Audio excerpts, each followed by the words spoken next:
Hey, good morning, everybody. Good afternoon, good evening, wherever you're at, whatever time zone you're in. Thank you for coming back, for those who are coming back. Appreciate it.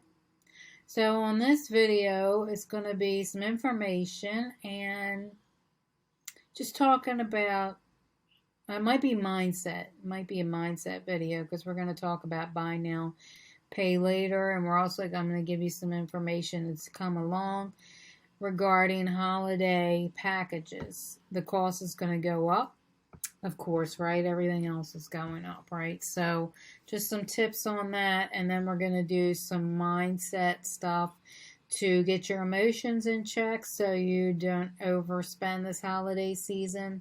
I'm recording this in October for Christmas, and this could be anywhere. I don't know how you all do it internationally, but whatever you celebrate and in the coming months. How about that? That sounds democratic.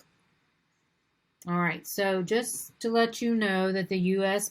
Postal Service, can't speak for international how you all do anything, but the shipping rates at FedEx and UPS are also rising, and I know they do international. DHL, I don't know. I know they do international as well, and I don't know about their rates, but in the U.S., the Postal Service is upping its rates again starting October 2nd. I'm recording this on the 16th, so it will probably, by the time you see this video, it will probably already be out. And this is going to continue through the end of January 2023. Knowing them, they'll probably keep it forever. You know, I cannot see them going back down, but business mailers increase from 25 cents to 40 cents depending on where you're sending it. Consumers are going to pay surcharges of 30 to 60 cents for every package up to 10 pounds. And of course, just like I said, the shipping rates at FedEx and UPS have already risen about 5.9 at the beginning of 2022. All these companies are imposing holiday surcharges on their commercial mailers, 20 to 80% more than 2021. These also applies to shippers that mail 20,000 plus items a week. So this is just an FYI, okay? All right, so just like I said, holidays are coming, so we need to get our mindset in place here. And we need to resist BNPL, which is buy now, pay later, because you're going to start seeing it all over the place. It's propelled by the inflation and the pandemic-driven convenience of online shopping. And you want to try to avoid this, and we're going to explain why. Commonplace like hand sanitizer and shop entryways, the BNPL, since 2018 has grown by more than 300% per year. Eventually, as you all know, it's going to catch up with you if you do this. Eventually, you are going to have to pay. So as the popularity of these programs have increased, fine tech companies all over have increased their BNPL products. Now, how this works is when you make a purchase, if you don't know, if you're like new to the country or something, when you make a purchase using this BNPL, a third party offers you a loan at checkout to cover the purchase. So in some cases, they don't have no interest or additional fees, and the list of the independent providers runs long with many unsettled names such as Zip, Zilch, Zilch. Affirm is another one that you see everywhere nowadays, even online. And these are one of the early players that went in 2021 during the pandemic because people didn't have, and they were losing their jobs and they needed to buy things. In early February, Square parent Block acquired the Australian-based BNPL service called Afterpay. If you've ever seen that anywhere where you're checking out. So that was an Australian-based company. So BNPL is popping up everywhere, from travel providers to cryptocurrency marketplaces. Several of the credit card companies are providing interest-free pay later options.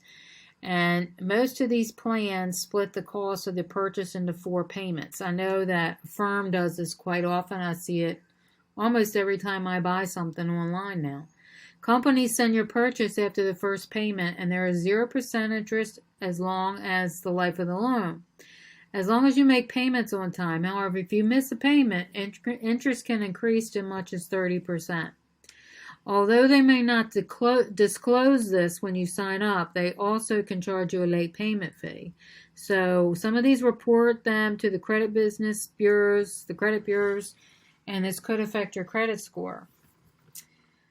I personally avoid doing this, and I understand the appeal of it, and I'm thankful I have like 20 jobs so that I don't need to use this, but I totally get it if you need to do it, but we want to try to avoid it. So I traveled with a friend who offered to pick up the bill and started for shared lodging and food, and for example, they send me a Venmo request for prepayment later, and sometimes I've had to scramble to pay them. So, as with any easy credit, BNPL entices you to overspend, which is normally what happens. Nearly 1/3 of people younger than 45 who are a target of this marketing say they spend more than they plan their budget. So, the goal of this video here is to get your mindset in place, not let your emotions take over. Make sure you have your budget in place so that you don't overspend. And despite these risks, there are times when BNPL can be useful. For example, if your washing machine or dishwasher breaks and you don't have the cash on hand to replace it, you understand the fees or interest you may incur in case you miss a payment or a late payment.